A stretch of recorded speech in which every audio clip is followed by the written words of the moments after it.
Power ഹൗസിൽ power വളരെ കുറഞ്ഞ പവർ അമീർഖാനൊക്കെ എന്തിനു കൊണ്ടുവന്നോ കൂലിപ്പണി രാജൻ.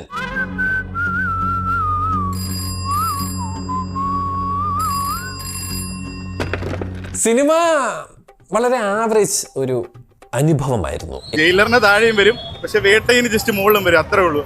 ഈ പറഞ്ഞതിന് മാറ്റമുണ്ടോ? ഇല്ല.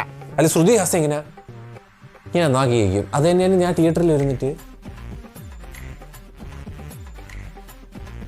This is the most weakest Lokesh പടം. ബിക്കോസ് ബാക്കിയുള്ള ലോകേഷിന്റെ സിനിമ എന്നൊക്കെ പറഞ്ഞ റിപ്പീറ്റ് വാല്യൂ ഉണ്ട്.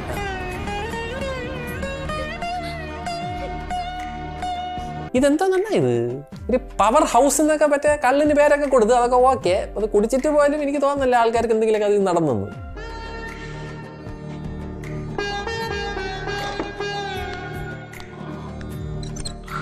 ഈ രജനീകാന്തിന്റെ എൻട്രി ഷുക്കൂർ ബായി ആക്കിയതിൽ എനിക്ക് വിഷമമുണ്ട് കേട്ടോ. ഉള്ള കാര്യം ഞാൻ പറഞ്ഞു കഴിഞ്ഞാൽ അത് എന്ത്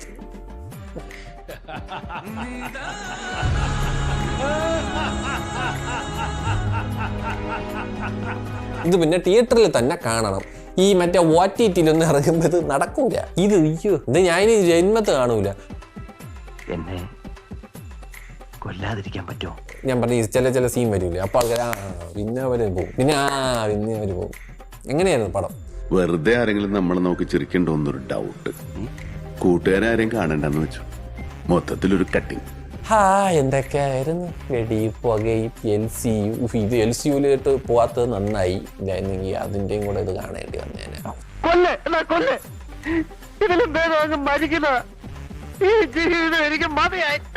കൈദി, റോളക്സ്, വിക്രം 2 എത്ര പെട്ടെന്ന് ഇറക്കി LCU അങ്ങ് മുടിപ്പീരണം. എന്നിട്ട് നമുക്ക് ബാക്കിയുള്ള പരിപാടിയിലോട്ട് കിടക്കാം എന്നാണ് എനിക്ക് അണ്ണൻ്റെ അടുത്ത് പറയാനുള്ളത്. ലോകേഷ് അണ്ണൻ്റെ അടുത്ത് ഒരു കുഴപ്പമില്ല, സന്തോഷമുള്ളൂ മക്കളെ, സന്തോഷമായി.